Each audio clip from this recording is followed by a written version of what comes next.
खुलुमबाय बेयो बड'लेण्ड इंखं टेलिभिजन दिनै 1 जुन 2022 बुधबारखालि सानसेनि बुरादखौ नोंथांमोननि खाथियाव लाबोदों आं सदानन्द दैमारिया।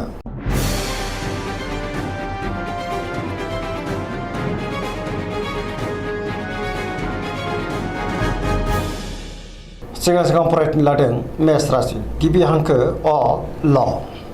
दिनैनि साना जोबोर मोजां, बयजोंबो अनजागोन, मावनो लानाय खामानिखौ थि समावनो मावफुंनोबो हागोन। गोसोखौ दिनै जोबोर गोजोननाय मोनगोन, देहायाबो मोजाङैनो थागोन। बहानिफ्रायबा दिनै मोजां खौरां फैनोबो हागौ।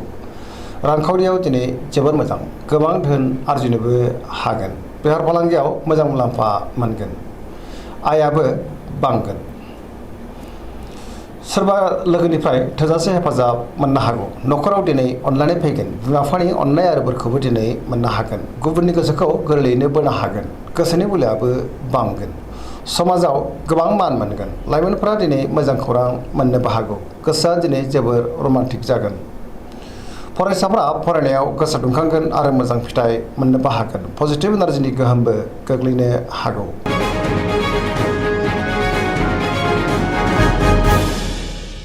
वृष राशि गिबि हांखो इ उ ब। दिनैनि साना जोबोर मोजां, गोदान मिजिं गोदान बोलो फैनो हागौ। मोनफ्रोमबो बिथिङावनो जाफुंसारनो हागोन। मोजां खाबुफोरा फैनोबो हागौ। गोसोखौ दिनै जोबोर गोजोननाय मोनगोन, गोसोनि बोलोआ बांगोन। मावनो लानाय खामानिखौ थि समावनो आरो गोरलैयैनो मावफुंनोबो हागोन। समाजावबो मान मोनगोन। रांखावरियाव दिनै जोबोर मोजां, गोबां धोन आरजिनो हागोन। बेफार फालांगियाव मोजां मुलाम्फा मोनगोन, आयाबो बांगोन। गोबां मुंदांखा सुबुंजों लोगो मोनज्लायनोबो हागौ। न'खराव दिनै बिसि फिसायनि गेजेराव अनलायनाय फैगोन। बिदा फंबायजों मोजां सोमोन्दो थागोन, देहायाबो मोजाङै थागोन। गुबुननि हेफाजाब मोननो हागोन। जायखि खामानि मावा मानो मोनफ्रोमबो खामानिखौनो दिनै गोरलैयैनो मावफुंलांनो हागोन। लोगोफोरनि अनसायनाय मोनगोन, गोसोनि साननायफ्राबो जाफुंगोन। पजिटिभ एनार्जिनि गोहोमबो गोग्लैगोन।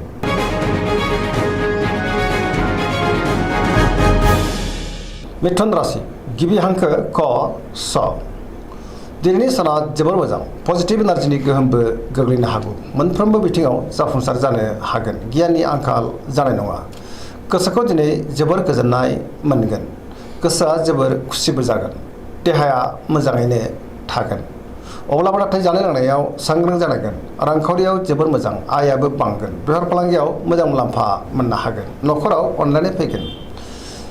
समाजाव दिनै गोबां मान मोननो हागोन। गोसोनि बोलोआ बांगोन। मावनो लानाय खामानिखौ थि समावनो आरो गोरलैयैनो मावफुंनोबो हागोन। सोरबा लोगोनिफ्राय थोजासे हेफाजाबबो मोननो हागौ आरो अनसायनायखौबो मोनगोन। गुबुनजों मोजां सोमोन्दो लाखिनो रोंगोन। लाइमोनफोरनि गोसोआ दिनै जोबोर रमान्टिक जागोन।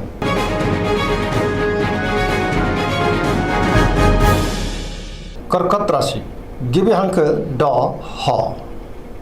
दिनैनि साना जोबोर मोजां, माबा मोनसे मोजां खौरां मोननो हागौ। गोसोखौ दिनै जोबोर गोजोननायबो मोनगोन। सोरबा लोगोजों बाख्नाय जानो हागौ। गोसोनि साननायफ्रा जाफुंगोन। गोसोआव पजिटिभ साननाय फैगोन। गोथों आरो गोग्गो साननो रोंगोन। गियाननि आंखाल जानाय नङा। मावनो लानाय खामानिखौ थि समावनो आरो गोरलैयैनो मावफुंनोबो हागोन। रांखावरियाव दिनै जोबोर मोजां, गोबां धोन आरजिनो हागोन। बेफार फालांगियाव जोबोर मोजां मुलाम्फा मोनगोन। न'खरावबो अनलायनाय फैगोन। समाजाव दिनै लोगो लेवा बांनो हागौ। देहाया मोजाङै थागोन। गुबुननि हेफाजाबखौबो मोननो हागोन। फरायसाफ्रा फरायनायाव गोसो दुंखांगोन आरो मोजां फिथाइ मोननोबो हागोन। बयजोंबो अनसायजागोन। गुबुनजों मोजां सोमोन्दो लाखिनोबो रोंगोन।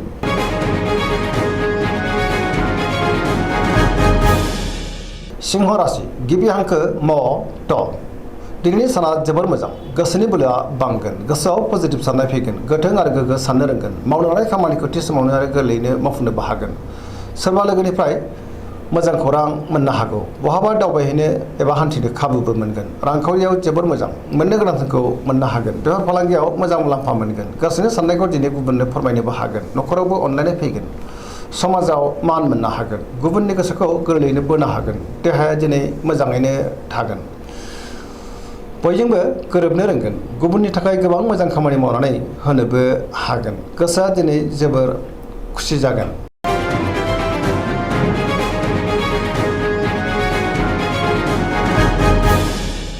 कन्या राशि गिबि हांखो प ट। दिनैनि साना जोबोर मोजां, गुबुननि अननाय मोनगोन गोसोआव पजिटिभ साननाय फैगोन गोथों आरो गोग्गो साननो रोंगोन गियाननि आंखाल जानाय नङा रांखावरियाव दिनै जोबोर मोजां होनजायो बेफार फालांगियावबो जोबोर मोजां मुलाम्फा मोनगोन देहायाबो मोजाङैनो थागोन न'खराव बिसि फिसानि गेजेराव अनलायनाय फैगोन गोबां खामानियाव मुखुबबो थागोन सोरजोंबा बाख्नाय जानोबो हागौ गोसोखौ दिनै जोबोर गोजोननाय मोनगोन पजिटिभ एनार्जिनि गोहोमबो गोग्लैगोन लाइमोनफोरा जोबोर रमान्टिक जागोन आरो गावबा गावनि गोसोनि साननायखौ फोरमायलायनोबो हागोन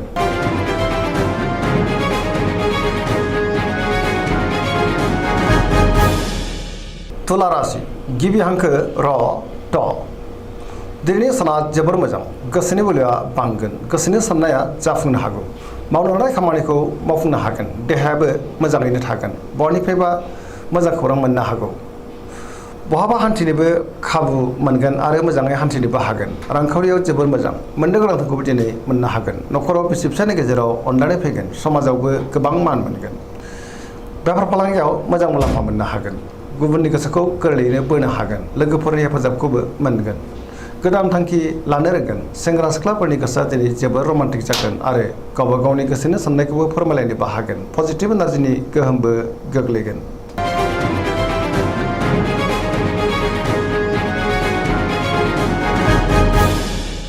वृश्चिक राशि गिबि हांखो न स दिनैनि साना जोबोर मोजां समाजाव लोगो लेवा बांनो हागौ गोबां मुंदांखा सुबुंजों लोगो मोनज्लायनोबो हागौ पजिटिभ एनार्जिनि गोहोमबो गोग्लैगोन बहाबा हान्थिनो खाबुबो मोननो हागौ समाजावबो लोगो लेवा बांगोन सोरबा गोजाम लोगोजों बहाबा लोगो मोनज्लायनोबो हागौ गोसोआव गोग्गो आरो गोथों साननाय फैगोन गियाननि आंखाल जानाय नङा मावनो लानाय खामानिखौ थि समावनो आरो गोरलैयैनो मावफुंनोबो हागोन गुबुननिफ्राय थोजासे हेफाजाबखौबो मोनगोन गोसोनि साननायफ्रा मोगथाङाव जाफुंनो हागौ गोसोनि बोलोआबो बांगोन समाजावबो दिनै गोबां मान मोनगोन न'खराव बिसि फिसानि गेजेराव अनलायनाय फैगोन रांखावरियाव जोबोर मोजां नाथाय अब्लाबो खरसायाबो बांगोन बेफार फालांगियावबो मोजां मुलाम्फा मोननो हागोन देहाया मोजाङै थागोन गुबुननि हेफाजाबखौबो मोनगोन फरायसाफ्रा दिनै फरायनायाव गोसो दुंखांगोन लाइमोनफ्रा जोबोर रमान्टिक जागोन आरो गावबा गावनि गोसोनि साननायखौ फोरमायलायनोबो हागोन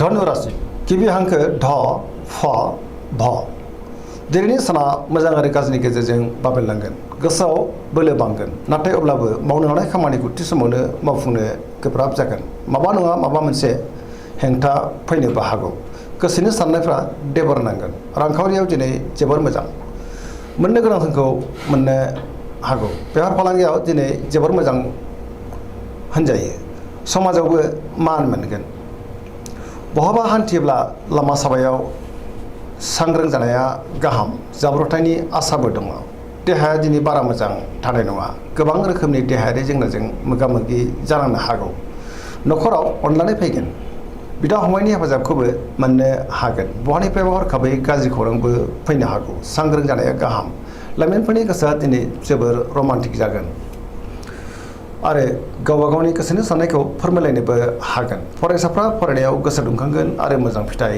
मोनगोन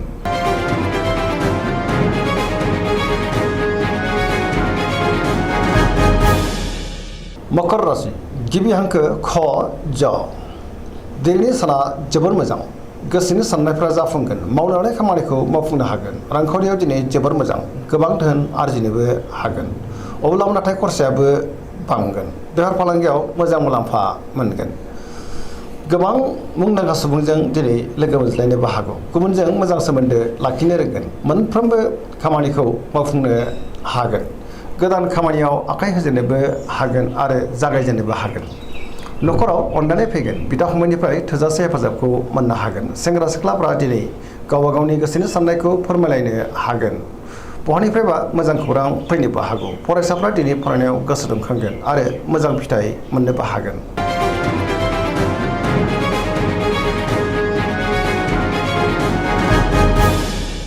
कुम्भ राशि गिबि हांखो ग स दिनैनि साना बारा मोजां नङा गोसोखौ दिनै जोबोर उसुखुथु मोनगोन मावनो लानाय खामानिखौ थि समावनो आरो गोरलैयैनो मावफुंनोबो हागोन नाथाय अब्लाबो बहानिफ्रायबा हरखाबै गाज्रि खौरां फैनोबो हागौ समाजाव मान मोनगोन गोबां मुंदांखा सुबुंजों लोगो मोनज्लायनो हागौ रांखावरियाव जोबोर मोजां बहानिफ्रायबा गोबां धोन आरजिनो हागोन देहाया बारा मोजां थानाय नङा गोबां रोखोमनि देहायारि जेंनायाव मोगा मोगि जानांनो हागौ न'खराव अननानै फैगोन गुबुननि हेफाजाबखौ मोननो गोब्राब जागोन सोरनिबा थाखाय नाङा फाङा जेंनायाव गोग्लैनांनोबो हागौ बिमा बिफानि अननाय आरो बोरखौ मोननो हागोन बहाबा दावबायहैनो खाबुबो मोननो हागौ नाथाय अब्लाबो लामा सामायाव सांग्रां जानांगोन नेगेटिभ एनार्जिनि गोहोमबो गोग्लैनो हागौ